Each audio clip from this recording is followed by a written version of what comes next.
Bienvenido a Factor Sorpresa. El día de hoy te estaré presentando el resumen semanal del 13 al 17 de diciembre, así que quédate con nosotros. ¡Comenzamos!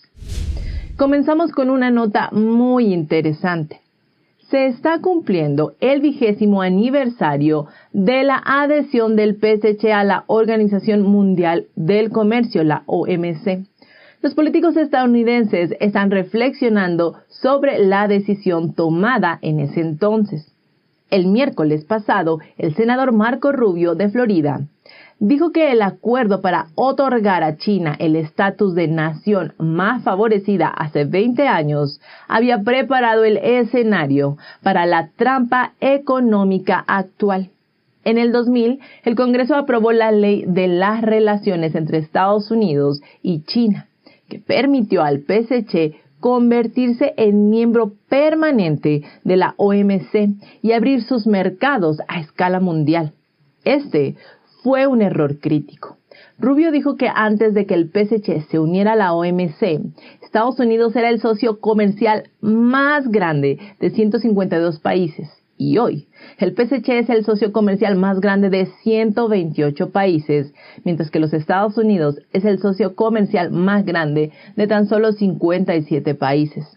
Esta enorme pérdida ha llevado a una disminución histórica en el número de hombres en la fuerza laboral en términos de empleo, en salarios también e incluso el número de matrimonios. Rubio dijo que la propuesta, que se esperaba que promoviera valores democráticos y mercados abiertos y justos en China, se ha convertido en un desastre geopolítico en lugar de reducir los costos para los consumidores estadounidenses. Él cita el índice de costo de prosperidad compilado por Oren Cass.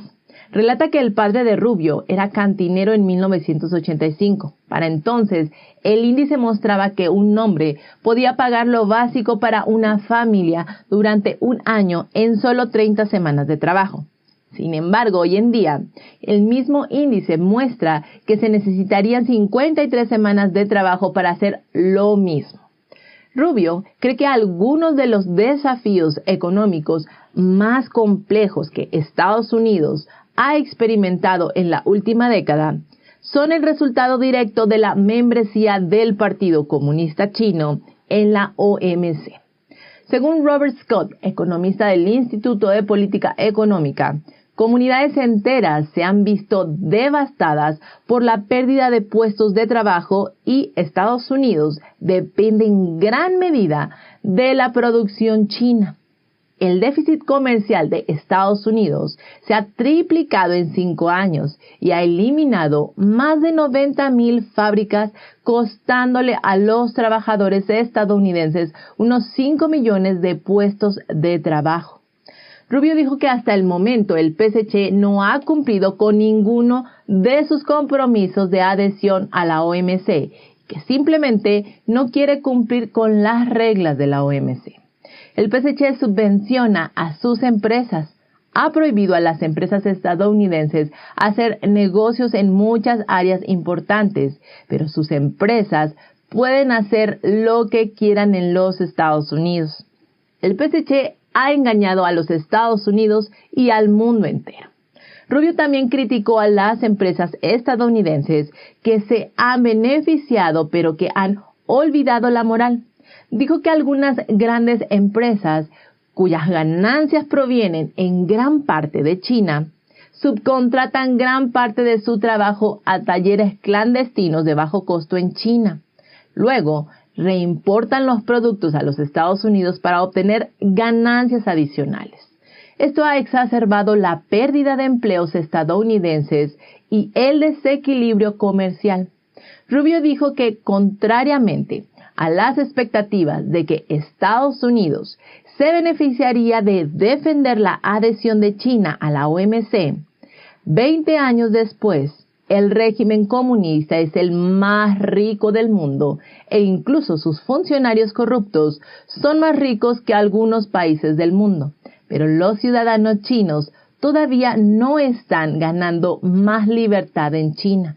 En cambio, estas empresas estadounidenses se están autocensurando de cualquier cosa que pudiera ofender al PSC. Pero por otro lado, sí presionan al gobierno de Estados Unidos en nombre del PSC para que reduzca los aranceles impuestos a los productos chinos. Rubio dijo que los legisladores estadounidenses de ambos partidos están presionando cada vez más para expandir la fabricación estadounidense, reducir la dependencia de los productos chinos, generar empleos en Estados Unidos y rebelarse contra la represión de empresas estadounidenses por parte del PSC. Llegar a este punto con éxito requerirá el trabajo de toda una generación en todos los ámbitos. Ron DeSantis básicamente acusó al desgobierno de Biden de tráfico ilegal de humanos. En una entrevista para el programa The Ingraham Angle, el gobernador de Florida volvió a arremeter contra la administración Biden por eludir su responsabilidad en materia de inmigración, que normalmente es responsabilidad del gobierno federal. Y bueno, así sacudió el polvo como si nada y dejó todo en manos de los estados. DeSantis dijo que la crisis de refugiados en la frontera, creada por el desgobierno de Biden, es claramente un desastre, ya que la administración contrató a gente para poner a estos inmigrantes ilegales en aviones y enviarlos a Florida a altas horas de la madrugada. Dijo que han hecho más de 70 de estos vuelos en los últimos meses, liberando inmigrantes ilegales en Florida. Así que en realidad es una operación masiva de contrabando de personas. En la opinión de DeSantis, él dice que si van a dejar a los ilegales en el país, deberían enviarlos a zonas controladas por los demócratas, tales como Delaware, que apoya la inmigración ilegal. El gobernador asegura que cuenta con un presupuesto de $8 millones para ayudarlos a trasladar a los ilegales a estos estados. DeSantis aseguró que aquellos transportistas que son contratados por el gobierno federal para ayudar a transportar inmigrantes ilegales a Florida serán castigados a través de la legislación. Les dijo que si facilitan la operación de contrabando ilegal de humanos, ellos tendrán prohibido hacer negocios con el estado de Florida u otros gobiernos locales. Y también se les cobrará una restitución por cada inmigrante ilegal que lleven a su territorio. DeSantis dijo que es su responsabilidad contraatacar, y eso es lo que está haciendo. Escuchen esto, se confirma y no lo decimos nosotros, lo dicen las encuestas. Presten atención. Resulta que la encuesta nacional Scott Rasmussen encontró que el 53% de los estadounidenses describen la agenda de la administración Biden como un gran socialismo gubernamental.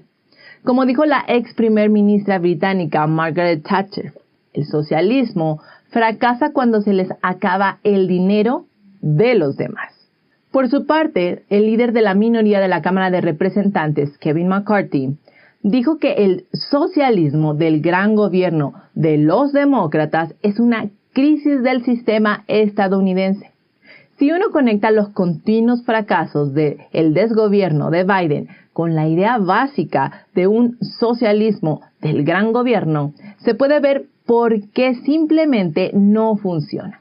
Es tan simple como cuando vas a tu gasolinería local y le preguntas a la gente ahí si están llenando sus tanques de gasolina. O como cuando vas a la tienda de comestibles y te das cuenta que la mayoría de la gente está lidiando con el aumento de los precios en los alimentos.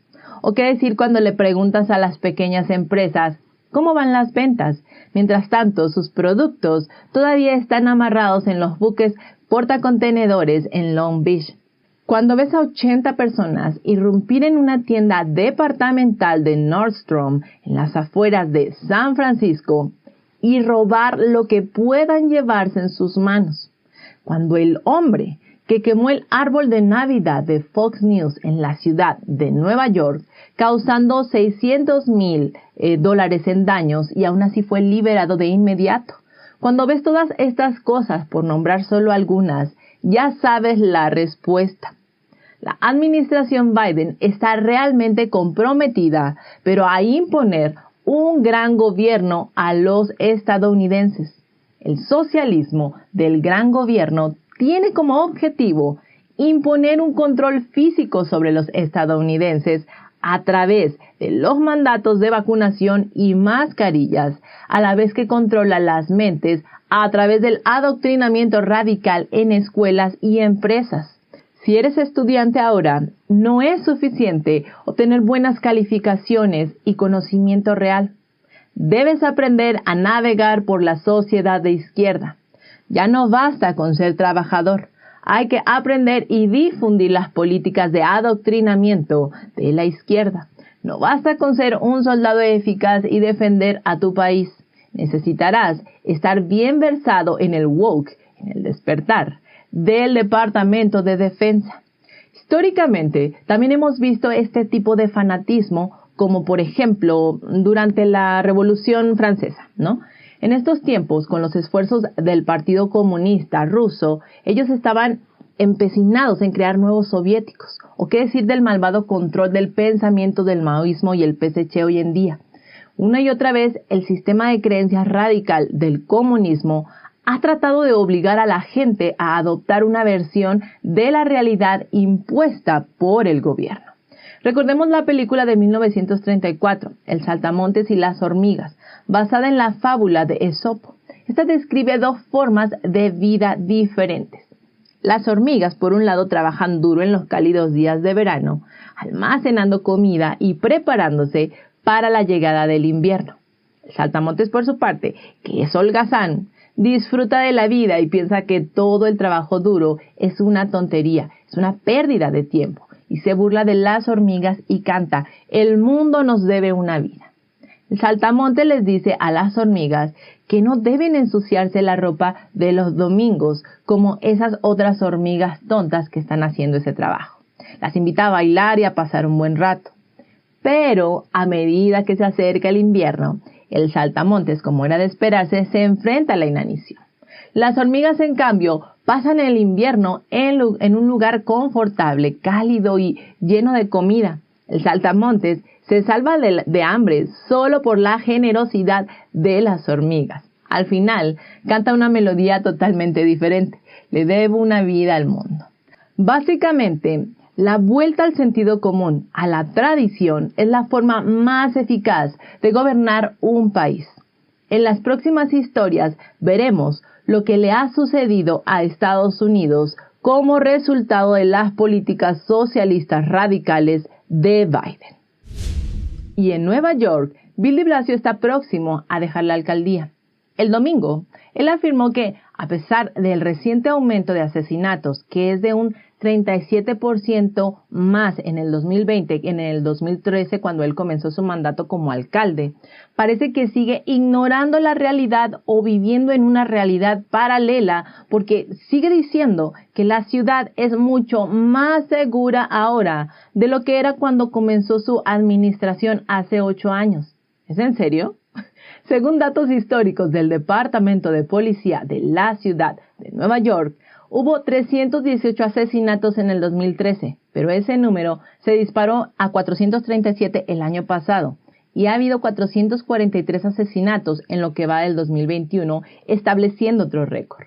El aumento en los homicidios también está en línea con las tendencias a nivel nacional. Y varias ciudades importantes establecieron récords de asesinato este año. Los delitos de odio también están aumentando rápidamente, con 503 delitos de odio ya denunciados en lo que va del 2021, un aumento del 100% con respecto a los 252 del año pasado. Por su parte, el comisionado de policía de la ciudad de Nueva York, Dermot Sheen, culpó a la llamada reforma de la fianza del aumento de los crímenes de odio. El comisionado dijo que a la gente no le gusta tocar el tema de lo que se ve en la ciudad tras liberar una gran cantidad de criminales que estuvieron en las cárceles. Dijo que hay personas que no tienen en cuenta los sentimientos de los demás y esperan cambiar significativamente el comportamiento de los agresores, pero que esto no es factible. Entonces el alcalde entrante Eric Adams prometió ser duro con el crimen y recientemente atacó la reforma de la fianza. Y es que como ejemplo tenemos el caso reciente de un hombre que supuestamente quemó un árbol de Navidad frente a la sede del Fox News. El hombre fue liberado en menos de 24 horas bajo las nuevas reglas de fianza. Así que Adams dijo que el hombre seguramente concluyó que podía seguir causando estragos sin consecuencias. El incendio provocado es un delito grave y un juez debería poder tomar la decisión correcta. Esperamos que el nuevo alcalde de Nueva York realmente pueda hacerse cargo de disminuir el crimen de la Gran Manzana. Ahora hablemos de San Francisco, la ciudad que alguna vez fue deseable y hermosa, pero hoy en día la gente se ha acostumbrado al uso abierto de drogas en las calles, también estas mismas llenas de suciedad y delitos menores. Sin embargo, un aumento en los robos ordinarios y asaltos ha dejado a algunos residentes con la sensación de que su amada ciudad está en declive. Kathleen Foster tiene que limpiar constantemente las agujas usadas y otra parafernalia de las drogas que se utilizan afuera del bar que ella dirige. También, después de varias amenazas de robo a mano armada, se ha desilusionado por completo de la ciudad en la que vive. Y como esta, hay muchas otras historias de crímenes. Por ejemplo, la de un grupo de hombres que rompieron ventanas y arrebataron una gran cantidad de carteras de lujo en la zona comercial del centro de Union Square, o el tiroteo que hubo durante el día en el centro turístico de Haight-Ashbury. Todo esto ha aumentado la sensación general de vulnerabilidad entre los residentes. Y bueno, a pesar de los intentos de los medios y políticos liberales de extrema izquierda de reescribir la narrativa, el aumento de los delitos violentos en los Estados Unidos es indiscutible. No sé si recuerdan el caso de una mujer de San Francisco que visitó un Target y 120 veces robó una cantidad de $40,000 en mercancía, hasta que finalmente fue arrestada. Es irónico que empresas como Best Buy o Target y otras apoyen a Black Lives Matter o a la liberación de delincuentes o también a la ausencia de fianza. Sin embargo, la izquierda dice que el robo de salarios corporativos es un problema más urgente que los casos que ya les compartimos. El robo en tiendas ha aumentado casi un 17% con respecto al año anterior. Estamos hablando de más de 28,000 casos. Se estima que un alto porcentaje de las 8,000 personas sin hogar en San Francisco sufren de adicción crónica a las drogas o enfermedades mentales graves y a menudo una combinación de ambas. Imagínense, el año pasado 712 personas murieron por sobredosis de drogas, mientras que solo 257 murieron por casos del COVID-19. Luego tenemos la situación de Hayes Valley, donde los dueños de negocios simplemente no podían soportar la basura por todas partes y la ciudad no estaba haciendo nada al respecto. Entonces ellos se juntaron para alquilar botes de basura cerrados de una empresa privada para almacenar su basura. Por su parte, el expresidente Donald Trump emitió recientemente en un comunicado diciendo que la Guardia Nacional debería ser enviada a San Francisco para detener el vandalismo. Ahora les queremos hablar sobre Robert Destro, ex secretario de Estado adjunto para la democracia, los derechos humanos y el trabajo, y ahora profesor de Derecho en la Universidad Católica, quien recientemente declaró que el Partido Comunista Chino, el PCC, está cometiendo al menos 3 genocidios en la China continental con el perverso objetivo de eliminar a los practicantes de Falun Gong, a los uigures y a los tibetanos. Primero, hablemos de Falun Gong.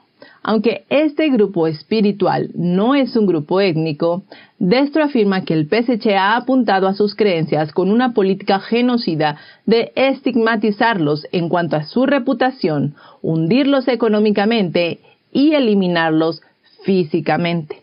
Falun Gong, también conocido como Falun Dafa, Es una disciplina espiritual que incluye ejercicios de meditación y educación moral basados en 3 principios: la verdad, la compasión y la tolerancia.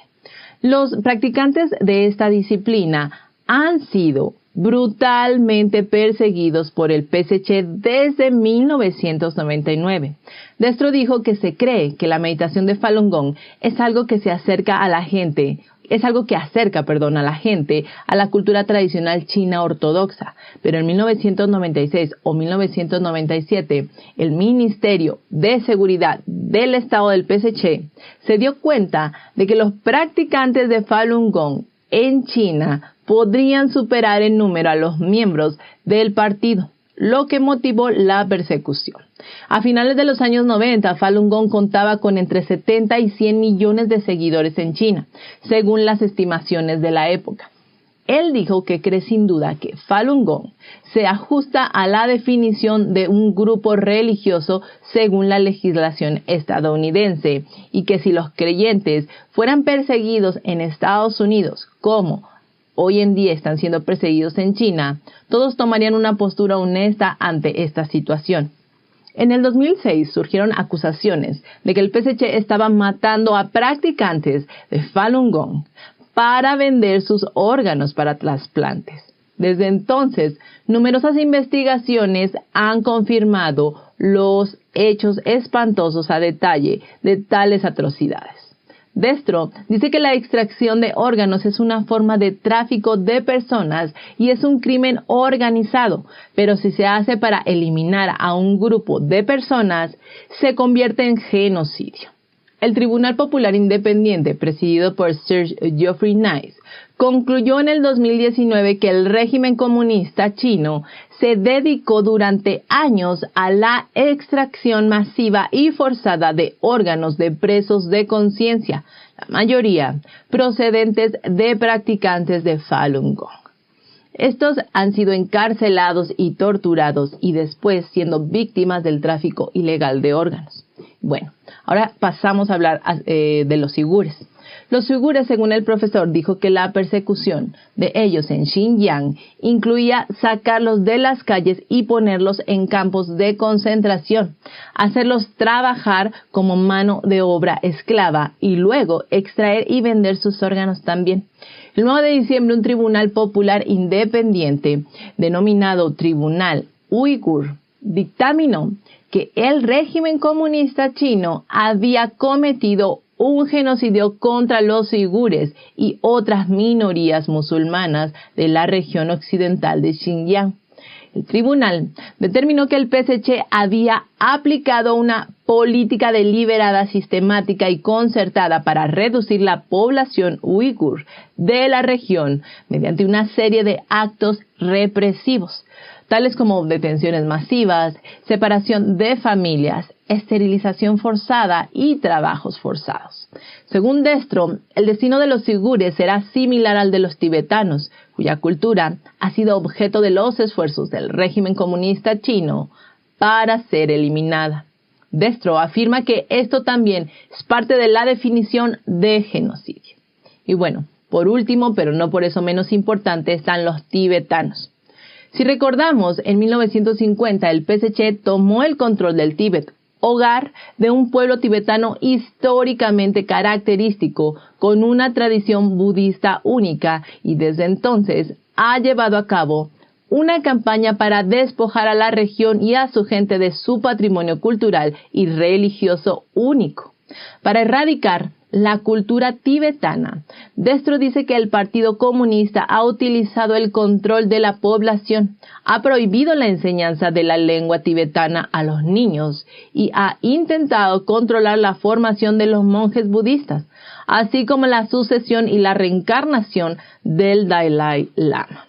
Por último, Destro argumentó que el mundo occidental no debería cooperar con el PSC en los trasplantes de órganos, ni considerar la posibilidad de separar los negocios de los derechos humanos, y que los países deberían evitar comprar cualquier producto fabricado con mano de obra esclava. Bien dicho, Destro, es hora de parar de ser cómplices de este régimen malvado. El 2022 será testigo de una gran batalla entre demócratas y republicanos.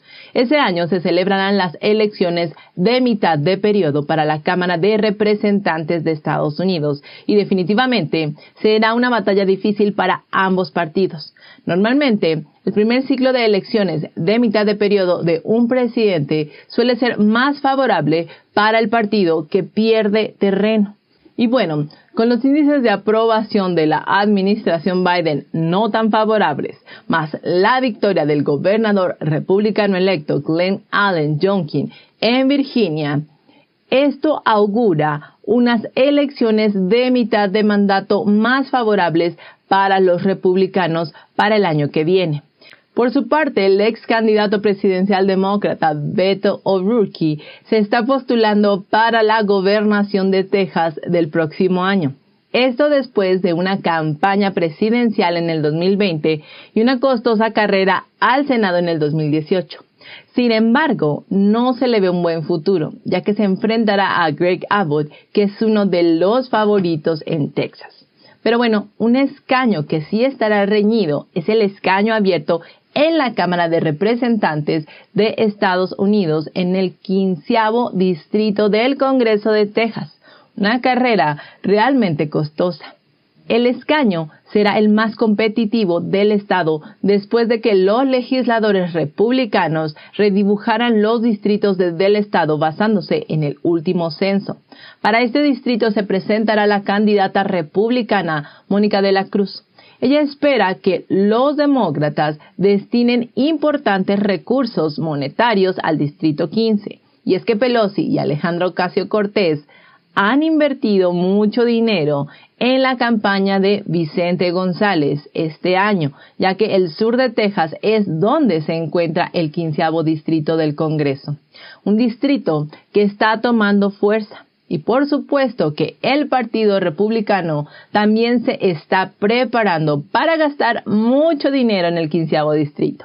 De hecho, el Comité de Acción Política del Partido Republicano está respaldando a mujeres como la representante María Salazar, republicana de Florida, y también a Joan Kim, republicana de California, que lograron cambiar los escaños azules por rojos el año pasado. De la Cruz también figura como partidaria del Comité de Acción Política Republicana y del programa Young Guns del Partido Republicano. Este programa republicano, Young Guns, es un esfuerzo del líder de la minoría de la Cámara de Representantes republicano por California, Kevin McCarthy, y el Comité Nacional Republicano del Congreso, el NRCC, para elevar a los candidatos que tienen la oportunidad de cambiar los distritos azules a rojos. Desde este distrito hasta McAllen, Texas, tienen un gran electorado hispano y recordemos que toda esta zona es donde se está viviendo el desastre de la inmigración ilegal causada por la administración Biden. Y es que no nos cansaremos de repetirlo. El resultado de las políticas socialistas de extrema izquierda de la administración Biden han causado un verdadero caos. Realmente se han concentrado múltiples crisis en el país. Crisis como la inflación, las teorías raciales, las escuelas y la inmigración, y que definitivamente todo esto llevará a los votantes a las urnas dispuestos a cambiar el rumbo de su país.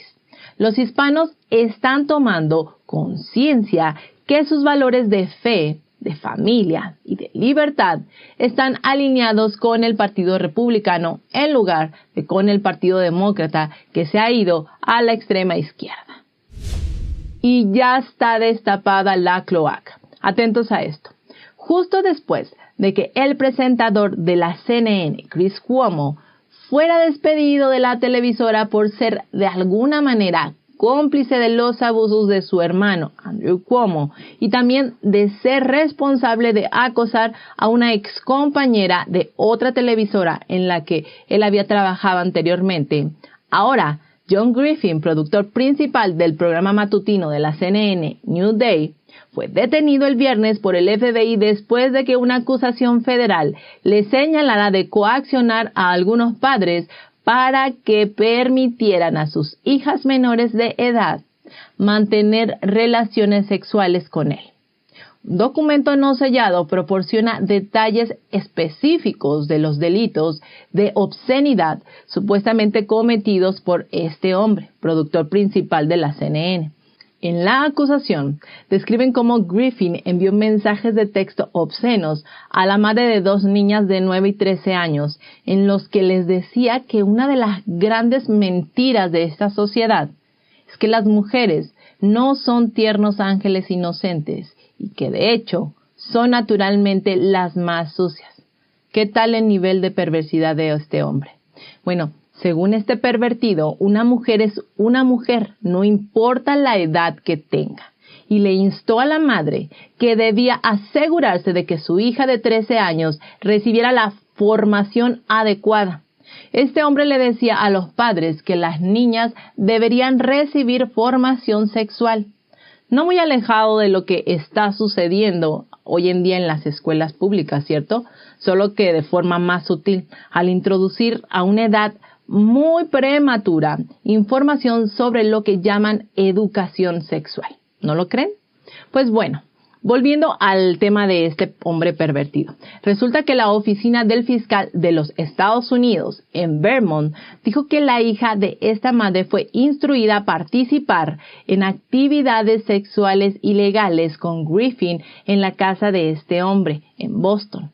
Así que un gran jurado de Vermont le acusó de 3 cargos de uso de una instalación de comercio interestatal para atraer a menores a participar en una actividad sexual ilegal, enfrentándose a un mínimo de 10 años de prisión hasta un máximo de cadena perpetua por cada cargo.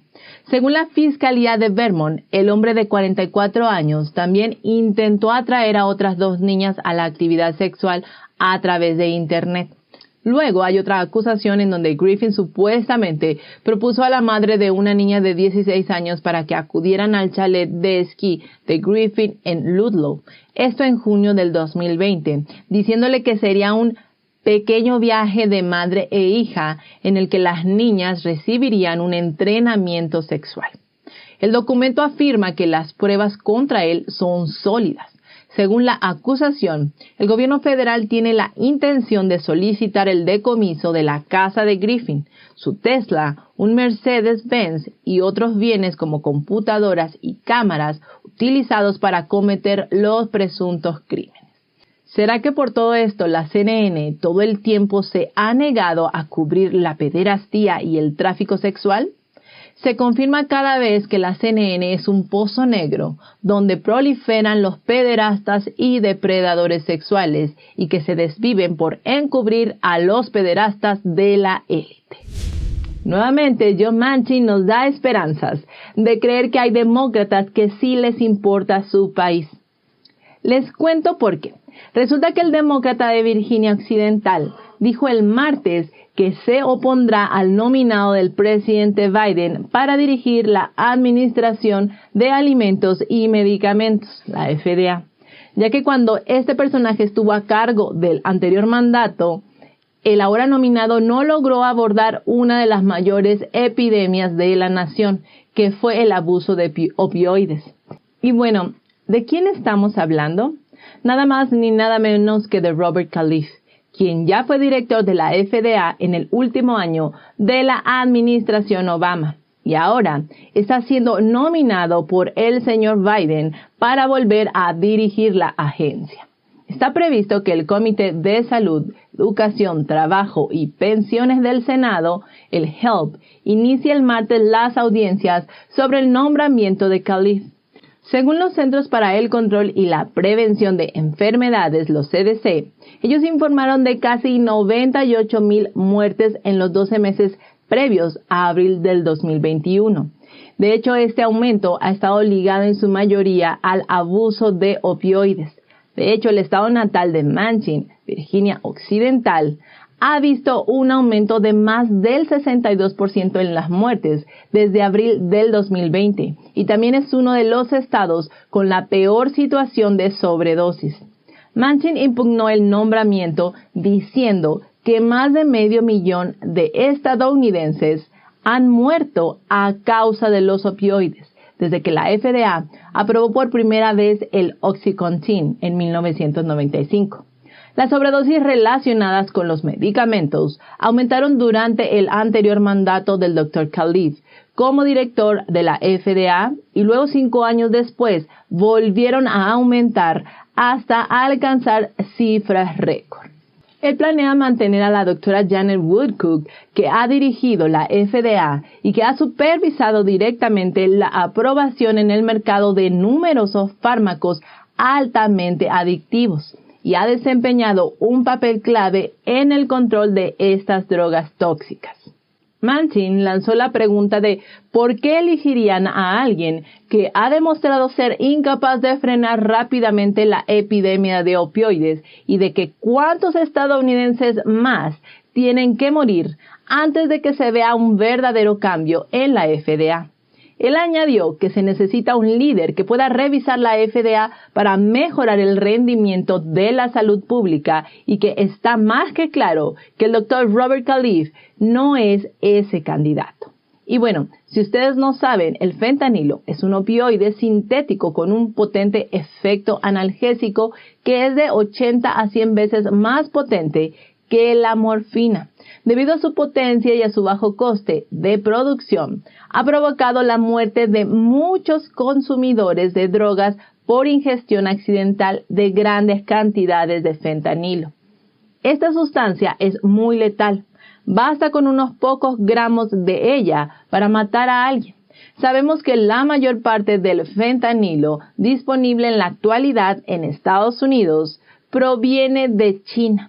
El Partido Comunista Chino, el PSC, ha dejado deliberadamente sin regulación el fentanilo, permitiendo que grandes cantidades lleguen a Estados Unidos. Y como ya les informamos en otro episodio de Factor Sorpresa, los expertos militares del PSC en realidad están utilizando estas drogas para librar una guerra sin restricciones contra los Estados Unidos. Ahora hablemos de Facebook. John Stossel es un antiguo corresponsal de noticias del ABC. Este periodista liberal que habla sin restricciones se ha convertido en una espina muy molesta para Facebook, ya que el periodista produce videos semanales que publica en las redes sociales. Videos que desafían la idolatría del gran gobierno y las suposiciones comunes sobre los temas tales como el cambio climático. Y bueno, Stossel hace unos días se las arregló para exponer la farsa que es el esquema de verificación de hechos de Facebook con los verdaderos hechos. La historia comenzó de esta manera.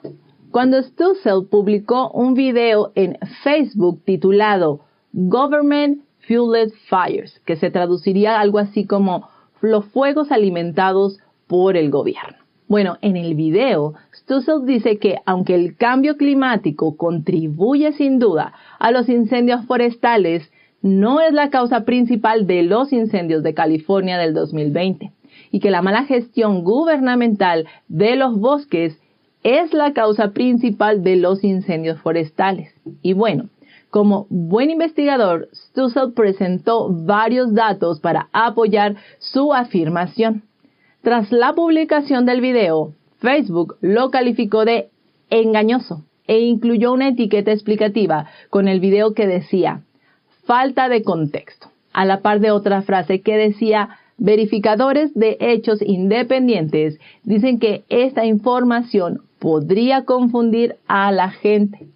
Stossel demandó a Facebook por difamación, pero Facebook alegó que Stossel no podía demandar a la empresa por difamación, ya que las etiquetas en sí no son falsas y difamatorias, sino todo lo contrario, constituyen una opinión protegida.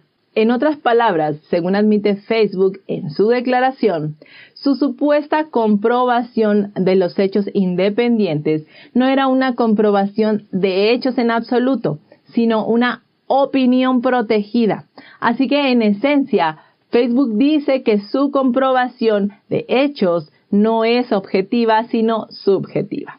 Esto es totalmente incoherente con la descripción de la empresa en su propio sitio web, donde Facebook dice que los socios de comprobación de hechos dan prioridad a las afirmaciones que han sido probadas como falsas, especialmente las que son oportunas o de tendencia e importantes para las personas promedio.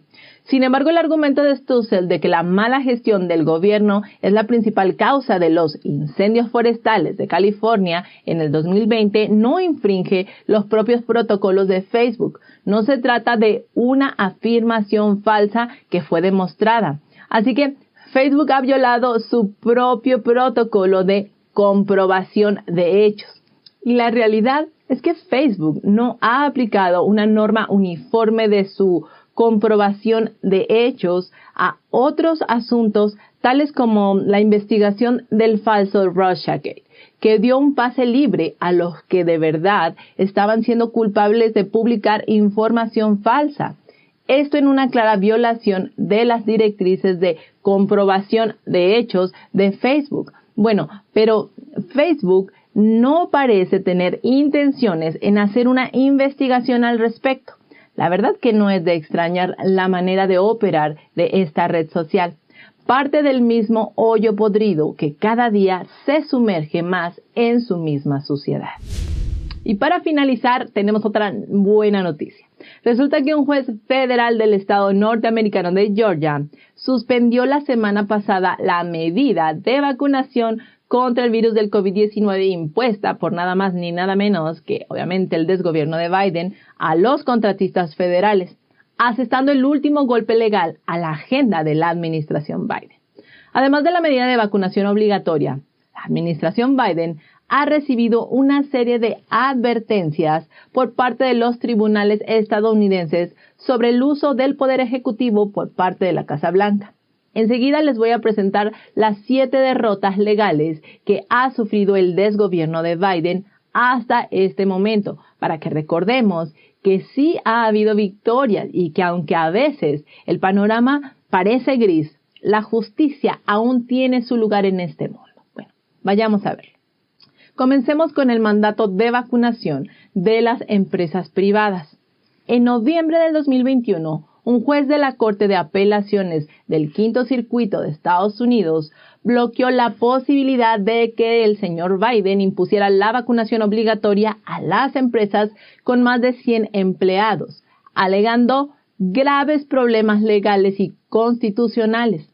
Biden, por su parte, esperaba utilizar la Administración de Seguridad y Salud en el Trabajo para hacer cumplir la normativa, que debía entrar en vigor el 4 de enero. Pero el desgobierno de Biden ha dicho ya que suspenderá la aplicación de la medida.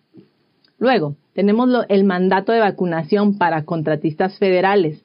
El señor Biden también trató de exigir a todos los contratistas federales de los Estados Unidos que obligaran a sus trabajadores a vacunarse mediante una orden ejecutiva que firmó a principios de septiembre. Si no lo cumplían a mediados de enero, estas empresas podrían quedar inhabilitadas para recibir contratos federales estadounidenses. Sin embargo, el 7 de diciembre, un juez federal del Tribunal del Distrito de los Estados Unidos para el Distrito Sur de Georgia bloqueó temporalmente la orden de obligar a los contratistas federales a vacunarse, alegando que Biden podría haberse excedido en su autoridad al hacerlo. Y cómo no. El señor Biden intentaba utilizar la Procurement Act, una ley que otorga al gobierno federal de los Estados Unidos autoridad sobre los elementos administrativos relacionados con los contratos para hacer cumplir el mandato de vacunación obligatoria contra el COVID-19. Pero el juez dictaminó que Biden podría haber excedido lo que la ley de adquisiciones le permite hacer, incluyendo la imposición de cargas financieras extremas a las empresas que deseen licitar con el gobierno federal. Ahora, el mandato de vacunación del personal sanitario. 2 tribunales federales de Estados Unidos han bloqueado el mandato de vacunación del señor Biden en todo el país para los trabajadores de la salud a través de los Centros de Servicios de Medicare y Medicaid, el CMS. Esta es la tercera orden federal de vacunación introducida por el desgobierno de Biden, que se derrumba bajo el escrutinio legal. Los jueces dijeron que estaba más allá de la autoridad de los CMS de que los funcionarios de la administración Biden emitieran requisitos tan estrictos. Luego, también tenemos el programa de permanecer en México.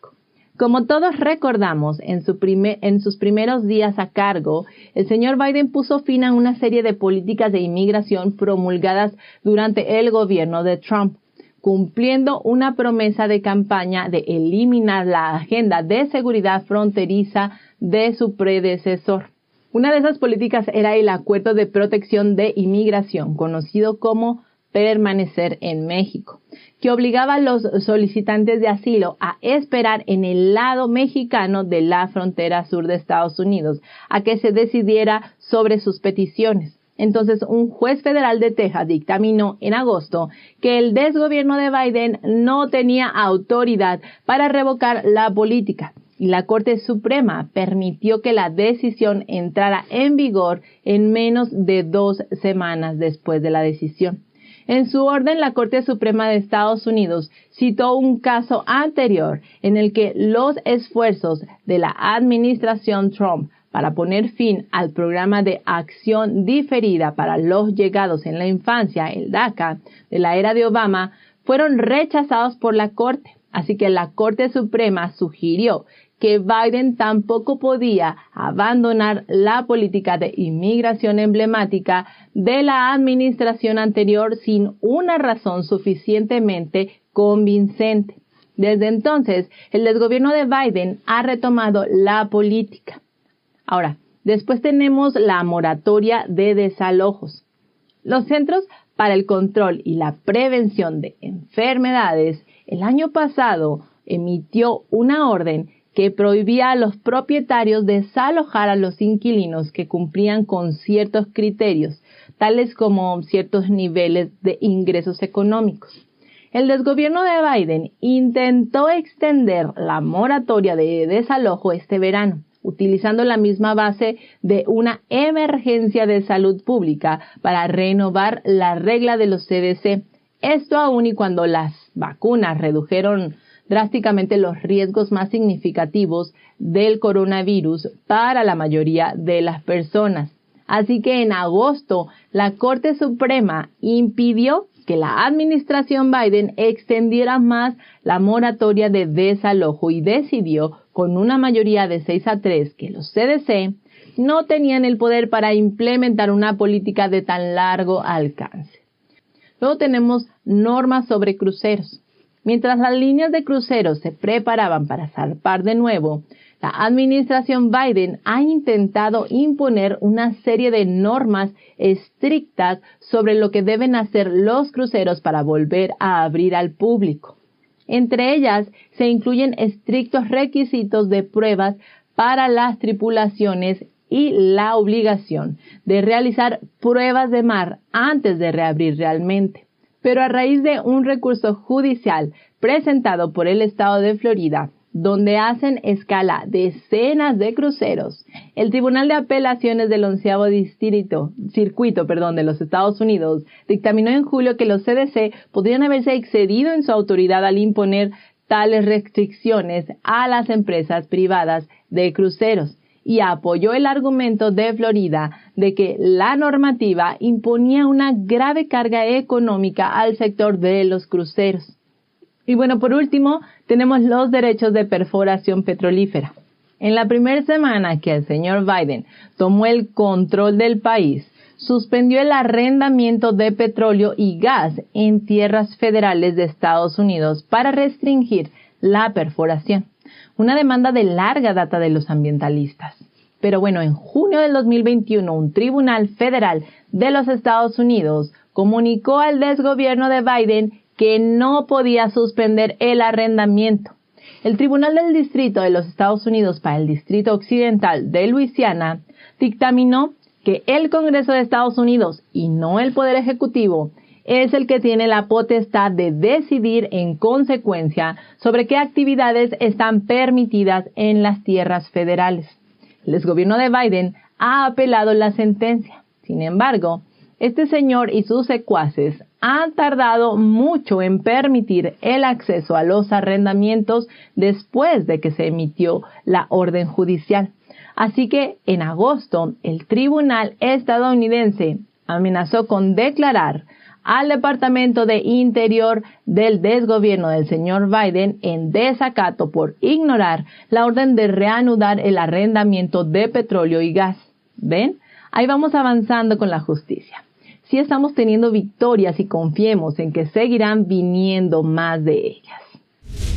Hacemos esta breve pausa para invitarte a darle me gusta a la emisión de hoy y suscribirte a nuestro canal si es que aún no lo has hecho. Tu apoyo impulsa mucho a nuestro proyecto. Muchísimas gracias. Continuamos con las noticias. Los socialistas de extrema izquierda, mal llamados liberales, estas personas que controlan el sistema de educación pública, están dañando a los niños física y emocionalmente en un grado perturbador. The Federalist informó el 15 de diciembre que la Oficina de Relaciones Humanas, Diversidad y Equidad del Distrito Escolar Unificado de Los Ángeles organizó un Club Arcoíris en línea de 10 semanas de duración para estudiantes de primaria LGBTQ. El club se imparte incluso a niños de tan solo 4 años de edad. En este club se les enseña a los pequeños los intrincados detalles de la sexualidad de 2 espíritus, así como la cirugía de resignación de sexo. El club online está abierto a estudiantes de primaria LGBTQ y también a los amigos y a los familiares adultos de estos pequeños. La Oficina de Relaciones Humanas de Equidad y Diversidad de este pernicioso distrito escolar creó una variedad de lecciones cortas orientadas a los estudiantes para que los educadores las utilizaran en sus sesiones de asesoramiento sobre estas variaciones extremas de lecciones malvadas que desafían el sentido común básico y destruyen el futuro de los niños. El plan de estudios muestra varias teorías de género distorsionadas de extrema izquierda. Una de ellas le dice a los estudiantes que el doble espíritu es la sexualidad de los nativoamericanos, afirmando que ha sobrevivido a siglos de violencia y prejuicios coloniales, deformando por completo el sentido profundo de las culturas originarias de los Estados Unidos. Uno de los presentadores de este programa se quejaba amargamente de la influencia de los colonos europeos sobre los nativoamericanos a raíz de la homofobia impuesta, los rígidos roles binarios de género y la misoginia, un subproducto de las creencias cristianas, según afirma este presentador. Pero esto es una falsedad, ya que el decoro y la decencia no son solo del cristianismo, sino también del budismo, del confucianismo y de las antiguas tradiciones, tales como la mexica.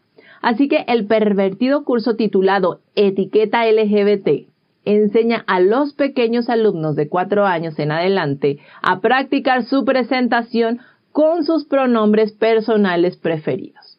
Estos pueden ser él, ella, ello o ella, o en inglés sería he, him, she, her, and they, them. La verdad, esto no es posible traducirlo al español. Y, por ejemplo, en chino es imposible. No hay manera de equiparar esta locura del lenguaje inclusivo que quieren generar en las lenguas indoeuropeas. Uno de los ponentes de este curso también dijo que hablar de solo 2 géneros es una mentalidad mafiosa. O sea que a este hombre no le interesa lo que la ciencia diga. Él adoctrina a los niños con sus creencias fantasiosas sobre el sexo no binario. Este club también ofrece a sus alumnos una variedad de términos extraños de temática LGBTQ, tales como cirugía superior, que es la extirpación quirúrgica de los senos sanos, esto para las transiciones de género, y sobre el término down low, que es un término que significa que hay hombres que se identifican como heterosexuales, pero secretamente tienen sexo con otros hombres. Un portavoz del distrito escolar explicó que el Club Arcoíris es una reunión en línea para que los padres y sus hijos en edad temprana se conozcan, se comuniquen y hablen de temas relacionados con su identidad. Pero lo que olvidaron decir es que se trata de un lavado de cerebro engañoso. El pervertido club pretende volver a reunirse el próximo semestre. Y es que científica y legalmente, dejando de lado la retórica de la extrema izquierda socialista y de los pervertidos, la resignación de género es de hecho una forma de castración química en donde al infante se le es obligado a usar productos químicos perjudiciales para su salud de por vida. Y bueno, pasando a otras noticias, la creciente ola de delincuencia en las zonas controladas por los demócratas está obligando incluso a estos rufianes políticos de extrema izquierda a no ignorar el problema. El año pasado, la alcaldesa de extrema izquierda de San Francisco, London Breed, propuso inmediatamente después de la muerte de George Floyd que hubiera recortes de $120 millones en el presupuesto a la policía durante 2 años. Y ahora, de repente, declara que quiere ser dura con los delitos que están destruyendo la ciudad. En una rueda de prensa dijo en tono airado que la actividad delictiva se ha convertido en algo habitual, pero que esta no es una ciudad en la que se permita de todo. Ella dijo que no se puede tolerar por más tiempo y que ha llegado el momento de acabar con el reinado de los delincuentes que están destruyendo su ciudad. Anunció que pondría en marcha una intervención policial de emergencia contra el consumo de drogas y la violencia con armas de fuego en el barrio de Tenderloin, que hoy en día es uno de los barrios con más alta criminalidad. La alcaldesa dijo lo siguiente y la cito: "La delincuencia acabará cuando tomemos medidas más agresivas para hacer cumplir la ley. Nuestra ciudad debe ser segura para todos los residentes, los trabajadores y todos los que la visitan, independientemente del lugar en el que se encuentre". Y bueno, ella continuó diciendo que su propuesta incomodaría a algunas o a mucha gente, pero que a ella no le importa, porque la actividad delictiva desenfrenada ha superado el punto en el que pueda ser aceptada. De hecho, ningún acto delictivo debería ser aceptado, ¿no creen? Bueno, el caso es que Breed anunció que las herramientas que planea utilizar para luchar contra la delincuencia incluirán 3 puntos, y ahora se los digo. 1 es asegurar la financiación policial de emergencia. 2, revisar la ordenanza de vigilancia de la ciudad para que las fuerzas del orden puedan interceptar los delitos en tiempo real. Y 3 es prohibir la venta ilegal de bienes robados en la calle. En este contexto, el mes pasado se denunciaron 876 delitos en la ciudad, casi 30 al día frente a los 442 del pasado noviembre. Hace un año, unas semanas después de que Breed propusiera un recorte de $120 millones en el presupuesto de las fuerzas del orden de la ciudad, eso fue en julio del 2020. Entonces, un número récord de policías de San Francisco abandonaron el departamento. Después, en febrero del 2021, la alcaldesa declaró que la transferencia de fondos para la aplicación de la ley a los presupuestos de las comunidades desfavorecidas era una compensación necesaria por las políticas municipales del pasado que condujeron a décadas de desinversión en las comunidades negras. Sin embargo, en junio del 2021, Breed propuso aumentar el presupuesto de la policía a $661 millones en el periodo del 2021 al 2022, un aumento de $5,9 millones sobre el presupuesto que la Junta había aprobado el año pasado, y se espera que lo aumente a $28 millones en el 2022 al 2023. Entonces, ¿qué ha hecho cambiar de opinión a la alcaldesa London Breed?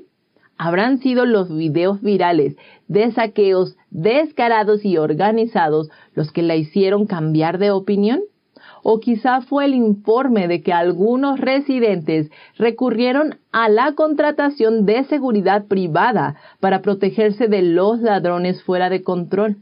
O por otra parte, tal vez fue la encuesta de la Cámara de Comercio de la ciudad realizada durante el verano. Esta encuesta decía que el 40% de los residentes tiene previsto abandonar la ciudad en los próximos años, debido al rápido deterioro de la calidad de vida. Los demócratas del Senado siguen utilizando varias tácticas desesperadas, incluyendo cambios en las reglas para tratar de aprobar el socialista proyecto de ley de gastos de la gran reconciliación del señor Biden. Pero aún así, se siguen enfrentando a la resistencia de dos demócratas tradicionales, éticos y racionales que permanecen firmes en los verdaderos principios de la política y la administración pública a favor del pueblo.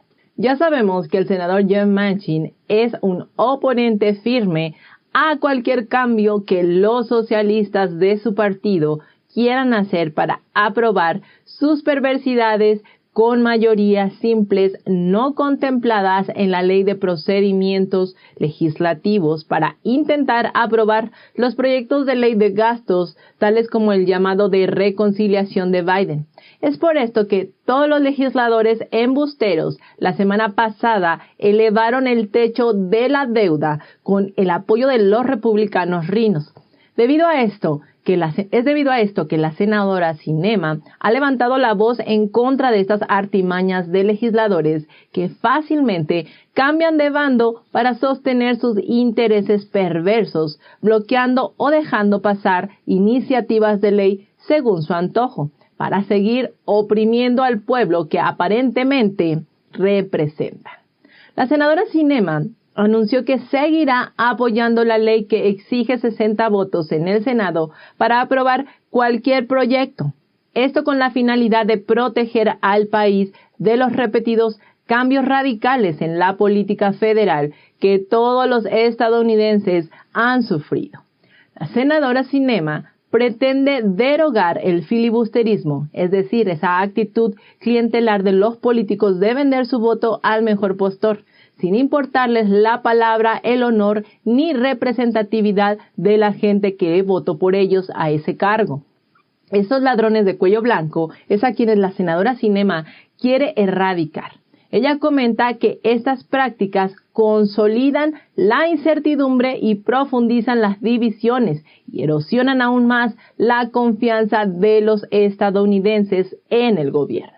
Sinema ha sido una férrea defensora de erradicar el filibusterismo desde que se unió al Senado en 2019 y advirtió que revertir estas prácticas traicioneras podría hacer que los extremistas demócratas y falsos republicanos pierdan su futuro político. Estos dos claros ejemplos de dos demócratas decentes, Sinema y Manchin, frustran las esperanzas de algunos demócratas.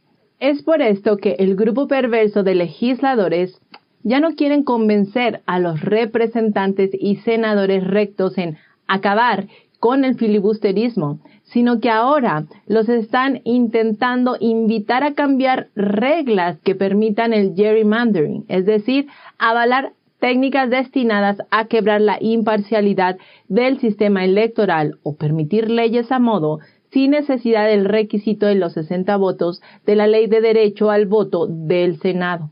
Es por esto que los demócratas están ansiosos por aprobar su llamada Ley de Libertad para hacer trampa. Con su enorme proyecto de ley de gasto social estancado, los demócratas decidieron intentar de nuevo aprobar su impopular y fraudulenta toma de posesión federal de la ley electoral. Como vemos, la agenda electoral de la extrema izquierda, de los demócratas y de los rinos es una forma descabellada de intentar consolidar su poder político a expensas de la confianza del pueblo en las elecciones. Por ejemplo, proyectos de ley como el HR1 y el HR4 son una toma de poder partidista, diseñados para derogar las leyes estatales de identificación de votantes y otras salvaguardias electorales de sentido común que tienen un fuerte apoyo bipartidista en todo el país. Los peligrosos cambios de los demócratas en el sistema electoral traerán caos e incertidumbre y pondrán en riesgo la confianza pública en la democracia. Este proyecto de ley inconstitucional es un ataque a el sistema electoral y debe ser derrotado en el Senado de una vez por todas.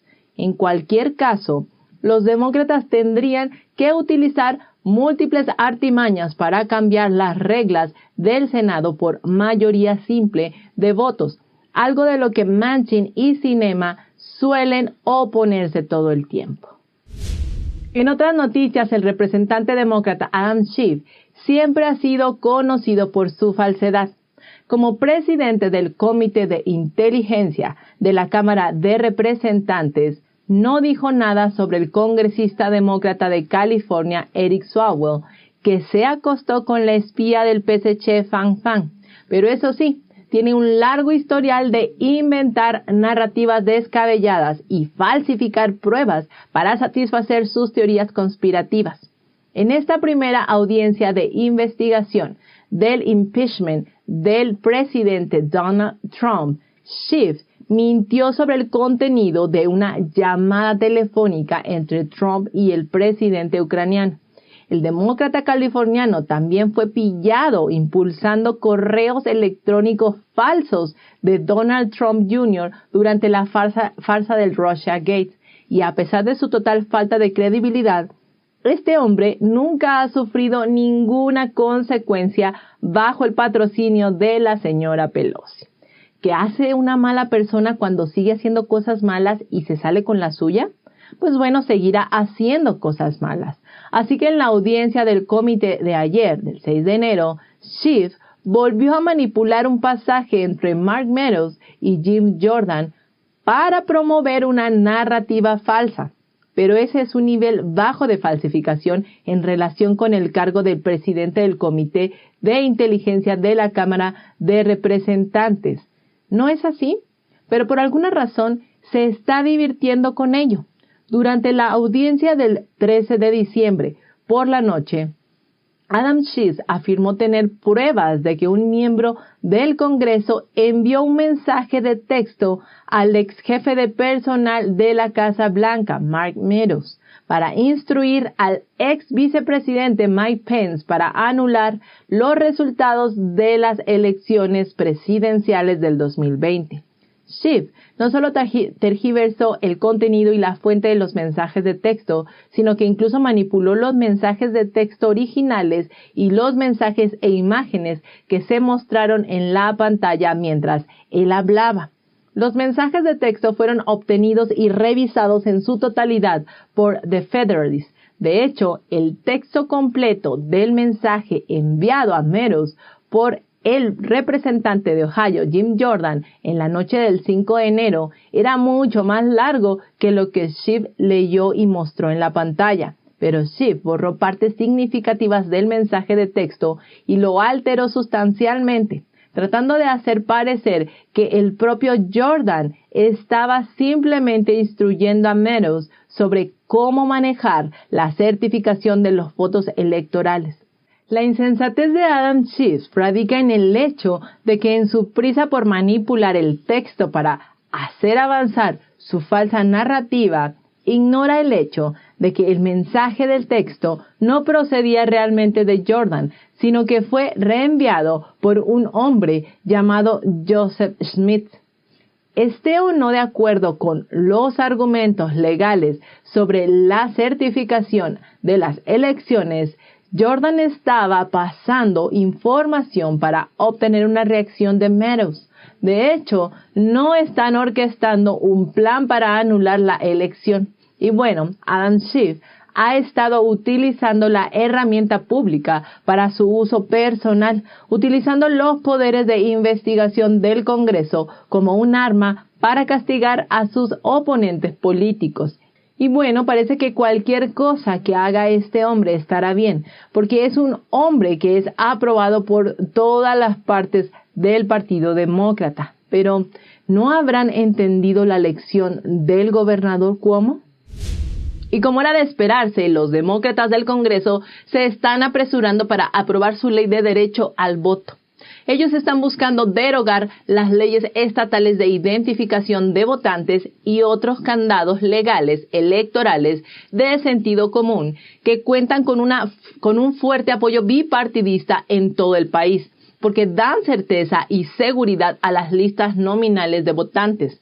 Como resultado de la pandemia, al menos 36 estados han aprobado proyectos de ley relacionados de alguna manera con el voto por correo, cambiando sus reglas de voto por correo después de la expansión sin precedentes de esta modalidad de voto en las elecciones del 2020. Estas modificaciones, hechas a la medida, parece que los demócratas le han cogido el gusto y están intentando que este tipo de medidas electorales sean permanentes o incluso más permisivas. En cambio, los estados republicanos están siendo más proclives a considerar estas artimañas como excesos puntuales realmente dañinos que socavan la integridad de las elecciones. Así que la avalancha de proyectos de la ley electoral de este año refleja en general movimientos dirigidos a manipular las elecciones por parte de la extrema izquierda de los demócratas, apoyados por supuesto por los rhinos, y a defender las elecciones y a los votantes por parte de los republicanos y demócratas sensatos. Por ejemplo, este año, varios estados rojos promulgaron leyes que establecen que no se entreguen papeletas de votación si no se cumplen los requisitos de registro. Estados como Arkansas, Arizona, Florida, Georgia, Iowa y Texas prohíben explícitamente a sus funcionarios electorales enviar papeletas de voto por correo a los votantes que no las soliciten. Por su parte, Dakota del Norte también adoptó la prohibición, pero añadió una excepción para las jurisdicciones que realizan elecciones principalmente por correo. Bueno, además, como los estados de Kansas, Kentucky y Texas, ellos también están prohibiendo a los funcionarios cambiar las normas electorales que ellos mismos han establecido por ley. En cambio, estados azules fuertemente socialistas, tales como California, Vermont y Nevada, hacen lo contrario al incluir en sus leyes la posibilidad de enviar por correo las papeletas a todos los votantes registrados antes de cada elección.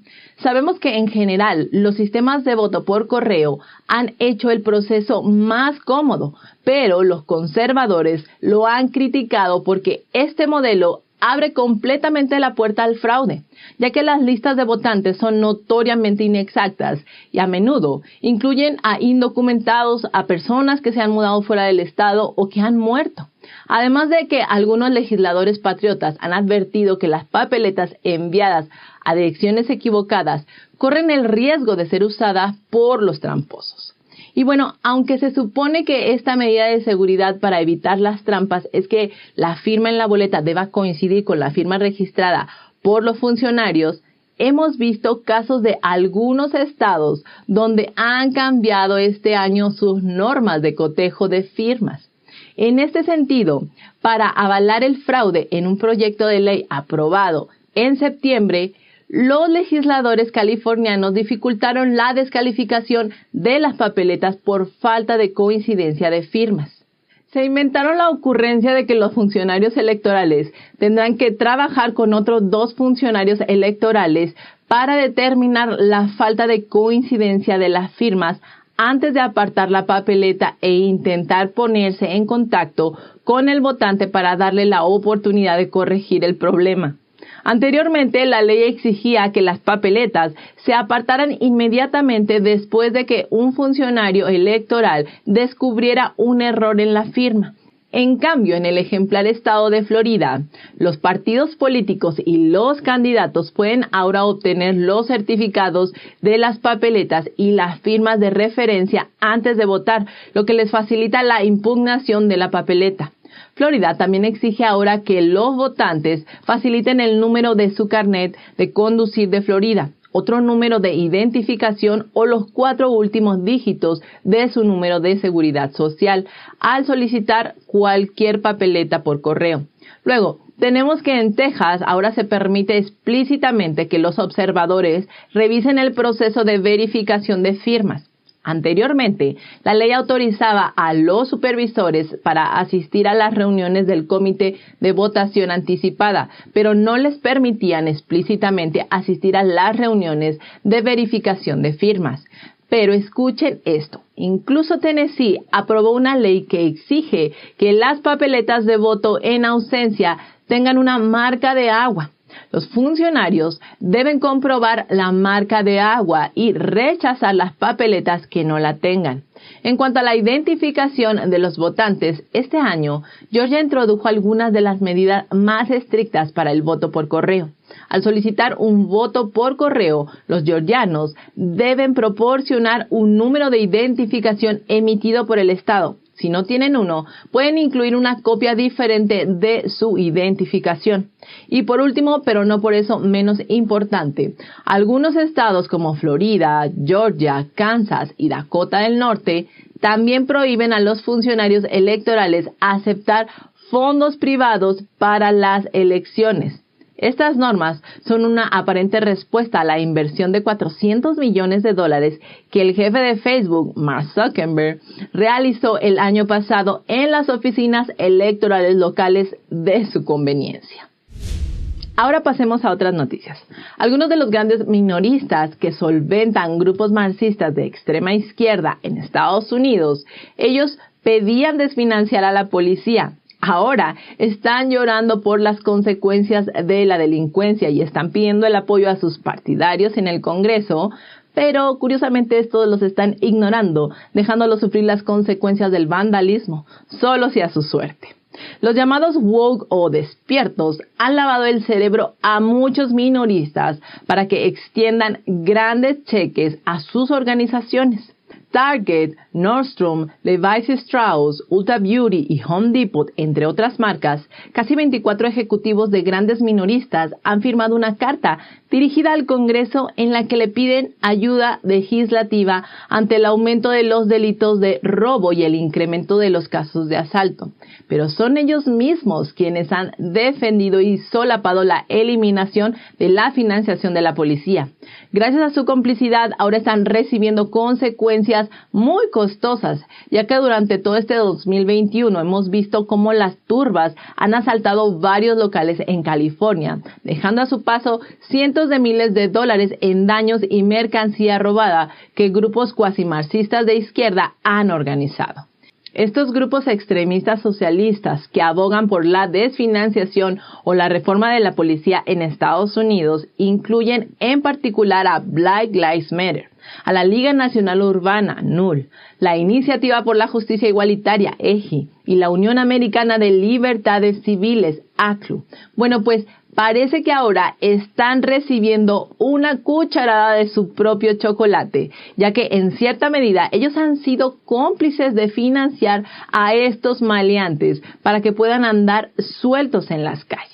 Por ejemplo, en el 2020, Target anunció un compromiso de $10 millones para avanzar en la justicia social, incluyendo una donación a la Liga Nacional Urbana. Por otro lado, la famosa marca de vaqueros Levi's Strauss & Corporation anunció el año pasado que donaría $100,000 a su socio de siempre, la Unión Americana de Libertades Civiles, la ACLU, tras la muerte de George Floyd. También tenemos que Home Depot se comprometió a donar $1 millón al Comité de Abogados por los Derechos Civiles, que ha impugnado la ley de fianza de Estados Unidos, mientras que Ulta Beauty anunció que haría una donación a la Iniciativa por la Igualdad de Justicia. Por su parte, la Unión Americana de Libertades Civiles, la ACLU, tiene un nombre pegadizo, pero estos rufianes se describen a sí mismos como la guardiana de las libertades de la nación. Pero en realidad es la organización responsable del vandalismo y los saqueos desenfrenados. Basta con visitar su sitio web para ver cómo esta organización ha contribuido a la ola de criminalidad que actualmente se apodera de los Estados Unidos. Muchos en el mundo empresarial estadounidense apoyan ciegamente a esta organización sin darse cuenta del impacto devastador que sus políticas tienen en la seguridad de su sociedad. Estas corporaciones comerciales están apoyando el debilitamiento de los derechos de las víctimas de violación, al tiempo que sacan de apuros a los delincuentes reincidentes para que vuelvan a ser victimizados, porque eso es por lo que la ACLU ha estado luchando todo este tiempo. Estas empresas se han convertido en cómplices de facto en la promoción de la actividad criminal. Simplemente es insostenible lo que está sucediendo. Y en este 2021, algunos políticos de ciudades de extrema izquierda han tenido que dar marcha atrás y pedir más policías ante el aumento de la delincuencia, suavizando su postura sobre los recortes a la financiación de la policía y afirmando que nunca abogaron por eliminar la financiación de la policía, solo querían reforzarla. Aunque estas organizaciones de extrema izquierda también ocultaron sus reales intenciones pidiendo que se actuara contra el vandalismo y los robos, pero con cinismo solo intentan eludir su responsabilidad por ser la causa del aumento de la actividad delictiva. Así que cuando los altos directivos pidieron ayuda al Congreso para luchar contra el crimen, algunos legisladores se opusieron. Por ejemplo, el congresista republicano de Texas, Chip Roy, dijo lo siguiente y lo cito: "Estas empresas que financian el socialismo woke deberían avergonzarse primero de sí mismas. Están recogiendo lo que han sembrado. A diferencia de estas empresas sin principios que se enriquecen agachando la cabeza en el altar izquierdista de las llamadas inversiones medioambientales, sociales y de gobernanza, nosotros siempre lucharemos por el Estado de Derecho que ayude en verdad a todos". Hoy es fin de semana y los invito a reflexionar juntos algunos fundamentos de la feminidad. Desde el principio de la historia de la humanidad, el papel tradicional de la mujer en una familia sana ha sido la base de una sociedad próspera y humana. Su papel como esposa y madre, otorgado por Dios, es inestimable para ayudar a nutrir a la siguiente generación, mientras apoya a sus maridos en sus respectivos papeles. Al contrario de lo que la ideología feminista de las izquierdas rapaces de hoy defienden, los roles de género funcionan y para bien. Que las esposas aprecien a sus maridos como proveedores y protectores puede ser una fortaleza tanto para los hombres como para las mujeres. Para las personas de fe, siempre hay un lugar para reconocer la presencia de Dios en la vida de uno, especialmente cuando las mujeres entran en el papel de esposa y madre, o cuando los hombres asumen las responsabilidades de marido y padre. Se reconocen a través de rituales o ceremonias de llegada a la edad adulta. Sin embargo, algunas de estas tradiciones familiares que van de la mano con el reconocimiento de las disposiciones de Dios para una vida justa se han perdido en algunas culturas, como en el mundo occidental, donde la presencia de Dios se ha dejado de lado de muchas maneras. Por ejemplo, se han fomentado algunos extremos de independencia e individualidad, hasta el punto de que se han abandonado las tradiciones familiares por la búsqueda de sus propios intereses.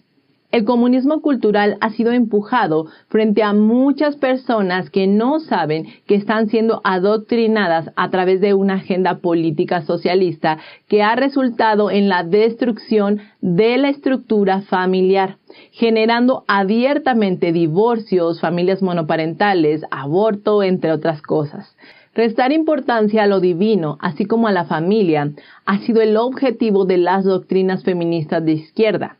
Y como a lo largo del siglo XX no pudieron destruir esta importancia en la sociedad, ahora siguen intentando disfrazar sus objetivos finales anti-Dios y anti-humanidad a través de otras estrategias. En el mundo actual, muchas mujeres sienten las presiones de la ajetreada vida moderna, así como la incertidumbre sobre si deben perseguir el matrimonio o la maternidad. Durante mucho tiempo se ha dicho a las mujeres que para ser libres deben convertirse en feministas de izquierda y abandonar los códigos tradicionales del pasado. El feminismo de los años 60 fue para las mujeres de todas las edades lo que el estrellato de Hollywood fue para los jóvenes. El comunismo veía la unidad familiar como un obstáculo para la emancipación humana y exigía que la unidad familiar privada se revolucionara en una forma de propiedad comunal. El movimiento feminista se encargó de arraigar entre las mujeres que ser ama de casa era estar esclavizada y que rechazarla conduciría a la verdadera liberación. Y bueno, aunque no hay nada de malo en que las mujeres decidan empoderarse fuera del hogar, Las manifestaciones extremas de la influencia feminista de izquierda provocaron algunas consecuencias graves, tales como la presión sobre el matrimonio y la maternidad, que fueron destruidos simultáneamente en el trabajo. Sin embargo, muchas mujeres se están dando cuenta que durante el empuje feminista ellas han sido desconectadas y desalentadas de los roles que les ha dado Dios, lo que puede verse en las escuelas y los lugares de trabajo. Poco a poco están abrazando la feminidad tradicional, donde la elección de adoptar el estilo de vida tradicional del matrimonio y la maternidad pueden ser una opción a otro tipo de libertad también. Una que es divinamente inspirada y una que también tiene un lugar para el hombre, que es honrado en su respectivo papel de esposo y padre, lo que conduce a fuertes lazos familiares. Lo que las amas de casa del siglo XXI tienen en común en sus matrimonios es que los roles de género son complementarios y no competitivos. Una relación sana entre marido y mujer se orienta hacia la tradición divina, lo que a su vez ayuda a que en el caótico mundo moderno se tenga una vida mucho más resuelta y pacífica. Hay algunos ejemplos de varias amas de casa que nos sirven como inspiración, amas de casa centradas en la fe sobre cómo ven su papel en el matrimonio y la maternidad, y que de hecho son grandes influencias en nuestros tiempos. El día de hoy les quiero compartir 2 ejemplos de las millones de mujeres excepcionales que existen. La primera de la que les quiero hablar es de Jennifer L. Scott, de 41 años. Ella es del sur de California y madre de 4 hijos. También es una autora reconocida de la serie Mrs. Fashion, un éxito de ventas del New York Times, y también de Cancer Kids, y también es youtuber de un canal que se llama The Daily Cancer. Sus libros y sus videos sobre la auténtica feminidad y su importancia en el hogar han inspirado a innumerables personas. Dice que ser una verdadera esposa y madre significa amor y sacrificio. La vida familiar no siempre es fácil, pero ella considera que ser esposa y madre de 4 hijos es una bendición total. Se siente feliz de crear una atmósfera de belleza y paz en su hogar. Dice que ella y su marido Ben llevan 15 años casados. Él apoya mucho en su papel de madre y especialmente en su elección de ser madre trabajadora. Su apoyo significa un mundo para ella. Ella es de Panamá y cuenta que su madre le enseñó la importancia de preparar alimentos integrales desde cero. Sus padres también le enseñaron la importancia de sentarse a cenar con su familia cada noche. Imaginen, sus padres llevan casados más de 52 años, así que son un buen modelo a seguir. Nuestra segunda inspiración es Sherry Lynn, de 38 años, de los suburbios del norte de Chicago, una madre a tiempo completo que trabaja para la revista Glamour Woman. Su marido fue criado por padres trabajadores, así que la idea de que su mujer se convirtiera en una madre que se dedicara tiempo completo a su casa o a sus hijos era un concepto muy nuevo para él. Ella comparte que ser una verdadera esposa y madre significa lealtad, verdadero compromiso, amor profundo, la capacidad de reírse de los errores y aprender de ellos, y la formación constante del carácter son fundamentales para ser una madre y una esposa de éxito. Ella lleva una carrera de más de 17 años. Su marido la apoya y aprecia su papel en la familia. Cree que la sociedad considera a las mujeres que deciden quedarse en casa con sus hijos como débiles o mujeres que se rinden, lo cual no es cierto. También dice que una de las cosas más importantes que le ha dicho su madre desde que era pequeña es lo siguiente, y la cito: ¿qué tipo de mujer crees que quiere el hombre de tus sueños? Sé esa persona. Debido a estas poderosas palabras, el mensaje de superación personal de la madre de Sherry Lynn siempre ha estado en su mente. Esas palabras que le dio su madre también se han quedado con ella y ahora desea transmitirlas a las siguientes generaciones. Ella dijo: los niños no solo necesitan una madre, sino una madre feliz. Una mujer que se sabe poner límites sanos a sí misma sabrá protegerse a sí misma y ser su mejor amiga. Ella afirma que esto hará una gran diferencia en las relaciones familiares y sociales, ya que solo la bondad y la honestidad se pueden contagiar cuando parten desde la sinceridad del corazón. Hay una frase tradicional china en una colección de poemas llamado Hongjing que dice lo siguiente: el calor de la bondad del corazón puede derretir el acero frío más duro. Ese es el verdadero sentido de la feminidad. Y con esta nota llegamos al fin de la emisión de hoy. Muchísimas gracias por acompañarnos hasta aquí. No olvides sumarte a nuestra sala de chat en Telegram y seguirnos por YouMaker, la plataforma libre de censura. Te vamos a dejar los links en la cajita de descripción a la par del link de donaciones. Por tu apoyo, muchísimas gracias. Recuerda, sigamos en búsqueda de la verdad. Hasta la próxima.